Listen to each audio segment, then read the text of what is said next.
நடிகை ராதிகா சரத்குமார் அவங்களுக்கு இப்போ அறுவை சிகிச்சை முடிஞ்சதுக்கு அப்புறமா மறுபடியும் அவங்க காலில் லேசான வீக்கம் ஏற்பட்டிருக்கிறதாவும் அதுக்கான சிகிச்சையை இப்போ வீட்டுக்கே வந்து மருத்துவர்கள் செஞ்சிருக்கிறதாவும் தகவல் ஒன்று வெளிவந்திருக்குது. அதோட விவரத்தை தான் சொல்ல பார்க்க போகிறோம். தமிழ் சினிமாவில் பிரபலமான நடிகை வலம் வரக்கூடிய ராதிகாவுக்கு இப்போ கடந்த சில நாட்களுக்கு முன்னாடி அவங்களோட காலில் ஒரு மிகப்பெரிய அறுவை சிகிச்சை செய்யப்பட்டிருக்குது. தொடர்ந்து படங்களில் பிஸியாக நடிச்சிட்டு இருக்கிறது, ஓய்வு இல்லாமல் வேலை பார்க்கறது, வீட்டில் வந்து வீட்டு வேலைகளை பார்க்கறதுன்னு சொல்லி கொஞ்சம் கூட ஓய்வே இல்லாமல் தொடர்ந்து ஒர்க் பண்ணிட்டே இருந்ததால அவங்களோட முழங்காலில் வலி ஏற்பட்டிருக்குது.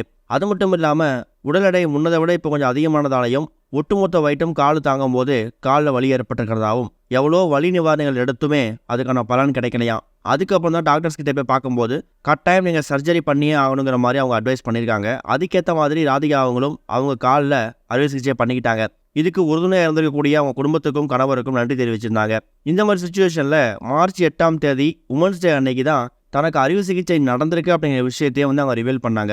இதுக்கிடையில் இப்போ அறுவை சிகிச்சை முடிஞ்சு அவங்க வீட்டில் இருக்கக்கூடிய இந்த நேரத்தில் கம்ப்ளீட்டாக ரெஸ்ட்டில் தான் இருக்காங்களாம். எந்த ஒரு வேலையும் அவங்க பார்க்குறதே கிடையாது. ஆனால் சில நேரங்களில் அவங்களுக்கு காலில் அப்பப்போ லேசான வலிகள் ஏற்படுறதாகவும் அறுவை சிகிச்சை செஞ்ச இடத்துல லேசான வீக்கம் ஏற்படுறதாகவும் அவங்களுக்கு சில விஷயங்கள் வந்திருக்குது. அதுக்கப்புறம் டாக்டர்ஸை வரவழைச்சு சரத்குமார் வீட்லேயே ராதிகாவுக்கு சர்ஜரிக்கு அப்புறமா ஏன் இது மாதிரி ஆகுது அப்படிங்கிற மாதிரி செக் பண்ணி பார்த்துருக்காரு.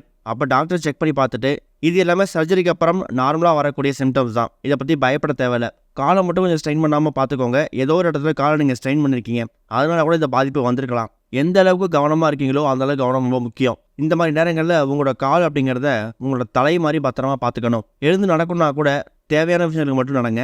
தேவையில்லாமல் சாதாரணமான விஷயங்களுக்கு நடந்து உங்களோட எனர்ஜியை நீங்கள் வேஸ்ட் பண்ணிக்க வேணாம், உங்கள் காலுக்கும் நீங்கள் ஸ்ட்ரெயின் கொடுக்க வேணாம் அப்படிங்கிற மாதிரி அட்வைஸ் பண்ணுறதுக்கு அப்புறம் தான் சரத்குமாரும் ராதிகாவும் கொஞ்சம் நிம்மதி பெருமூச்சு விட்டுருக்காங்க. ஏன்னா கிட்டத்தட்ட பல லட்சம் ரூபாய் செலவு பண்ணி இப்போ சர்ஜரி பண்ணிட்டு வீட்டுக்கு வந்ததுக்கு அப்புறமும் மறுபடியும் அந்த வலி நிற்காம காலில் வீக்கம் ஏற்பட்டு வலி வருதுங்கும் போது அவங்களுக்கு ஒரு பயம் வந்திருக்குது. திரும்ப இது அப்படியே கண்டினியூ ஆச்சுன்னா மறுபடியும் ஏதாவது பிரச்சனை வச்சிருமோ அப்படிங்கிற மாதிரி அவங்க பயந்துட்டாங்க. இந்த மாதிரி சுச்சுவேஷனில் டாக்டர்ஸ் வந்து செக் பண்ணி பார்த்துட்டு பயப்படுற மாதிரி எதுவும் இல்லை அப்படின்னு சொன்னதுக்கு அப்புறம் தான் ஒட்டுமொத்த ஃபேமிலிக்குமே ஒரு நிம்மதி கிடச்சிருக்குது.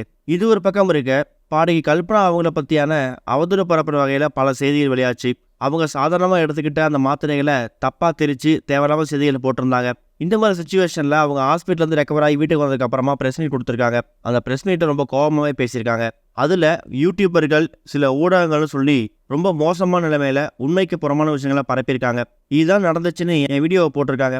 உண்மையில் நடந்தது அவங்களுக்கு எப்படி தெரியும்? நான் ஊடகங்களை எப்பவும் மதிக்கக்கூடியவங்க தான், என் குரலை மக்கள்கிட்ட கொண்டு போய் சேர்க்குறாங்க. ஆனால் அவங்கள சில பேர் என் மேலே சேத்த வாரி அரைக்கிறாங்க.